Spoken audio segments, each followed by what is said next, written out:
Hey everybody, Nick Espinoza, your chief security fanatic here, and today I'm asking the question, would you trust Twitter's encrypted messaging? Now, here's what's going on. This is in part coming from Tanya Riley of Cyberscoop, but I've got a lot of thoughts on this one, and right out of the gate, I am going to quote Tanya here directly from her opening in the article she wrote on this. For years, privacy advocates have pushed Twitter to roll out end-to-end encrypted messaging on the platform. Now, Elon Musk appears to be moving toward finally delivering this long-sought feature, but his deep cuts to the company's workforce and chaotic management style are raising major questions about whether he can do so responsibly, end quote. That, I think, is a really good start to essentially understanding this entire problem, because what happened was, in a presentation last week, Elon Musk basically laid out what his vision was going to be for Twitter. And one of those things was end-to-end encrypted messaging. And that is something that is going to be I think, really hard to achieve. Most cybersecurity professionals, myself included, are pretty much, for the most part, skeptical that he's going to be able to pull this off. Now, think about it this way. Twitter has lost more than half of his staff. He has fired about 3,700 people per reports, not to mention top brass simply just up and quit. There were mass resignations. The chief information security officer left. The head of privacy left. The CEO, the CFO left. All these people left, basically saying, no, we are done, we are officially done, and that is going to be a huge problem. You're not left with basically all of your staff. They even had to go back because it was so arbitrary and started saying, oh, well, we want to unfire you, please come back to work. Here we are. On top of this, they've also just had a complete blank show trying to get new things out when they're launching new stuff. So, for example, they said, oh, well, we're going to have a $20 blue check mark, for verified users. Then it became $8. Apparently, they landed on $8 for whatever reason. And essentially, there were no verification steps whatsoever. So anybody could go ahead and create a blue check marked account without actually verifying that they were who they say they were. Somebody created a fake Pepsi account and then blasted out to the world, I love Coke. On top of it, there's a fake Eli Lilly account that actually harmed I think to the tune of millions and millions of dollars, their stock, when a fake Eli Lilly account basically put out and said, hey, our insulin will now always be free.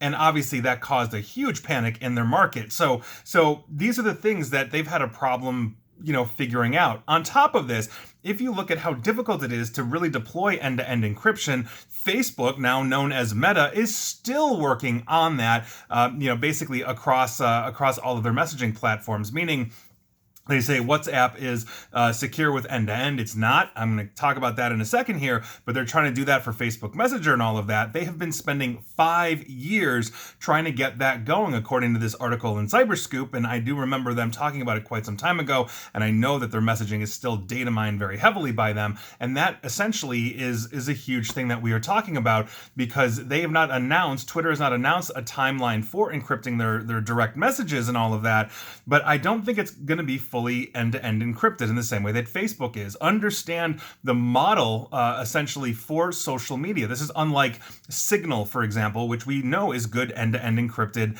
that doesn't data mine you, all those kinds of things. But Facebook, Twitter, LinkedIn, take your pick on a social media platform, whatever its slant or focus is, requires data mining in order to sell you better. In the same way that I can have a Gmail account or Google's email account, and I can start emailing back and forth about, take your pick, classic cars or a sport I'm into or whatever it is. Well, guess what I'm going to start getting advertising for? Classic cars or the sport that I'm in or whatever it is. They need this kind of information. Not to mention there are other tasks and issues with things like law enforcement and all of that. As I mentioned, WhatsApp is not fully end-to-end encrypted. It might be encrypted as it's being sent over the internet, but we know that Facebook's AI reads these messages. I did an entire report on that, a few years back. Not to mention, they've got third parties that are reading these messages for training purposes to help train the AI. All these kinds of things.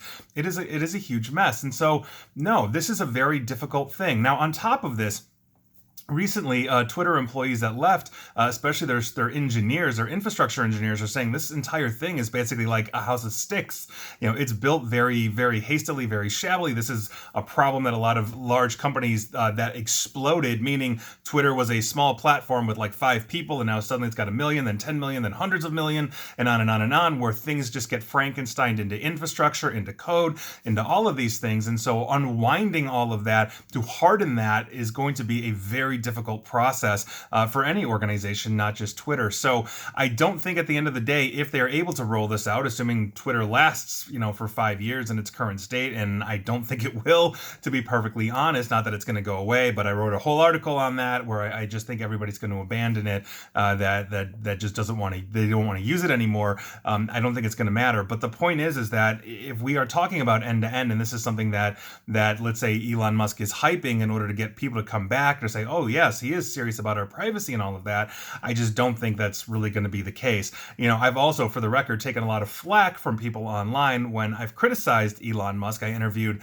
a guy named Dan O'Dowd that basically was claiming that Tesla cars were hitting kids and children, and just the autopilot wasn't there, despite all of those claims. The state of California, I think, seems to be agreeing with Dan O'Dowd, as they are investigating now due to crashes and fires and all these other kinds of things. But I was called the stupidest man on the internet for talking about that, and so here I am, the stupidest man on the internet, talking about how I don't think Elon Musk is going to be able to really pull that off. And I think what he's doing right now, and this is my personal opinion, is that he's hyping this for marketing purposes, meaning, oh yes, we're going to have an encryption and bells and whistles and all of these different things. But how do you do that when you have a demoralized staff, leadership that, let's say, is not nearly as effective as the previous leadership is? What seasoned, veteran wants to walk into that mess as a CISO or head of privacy or anything like that, knowing that he could arbitrarily be fired by the world's richest man? So I think this is a huge problem that we're going to see going on. I don't think they're going to get this, but would you, if they said they rolled it out and then eventually did roll it out, would you actually trust that it's end-to-end encrypted, that it's solid, that nobody can read it, that their AIs aren't prioritizing it as they are reading it to sell you things? I mean, I'd love to hear that question, because I don't. And I probably bet most of you don't either. And please like, share, follow me here on Facebook and Twitter, where nothing is end-to-end encrypted or private. Same with YouTube, where you should subscribe to me. And as always, stay safe, stay online, and please attempt to stay private. Thanks, everybody.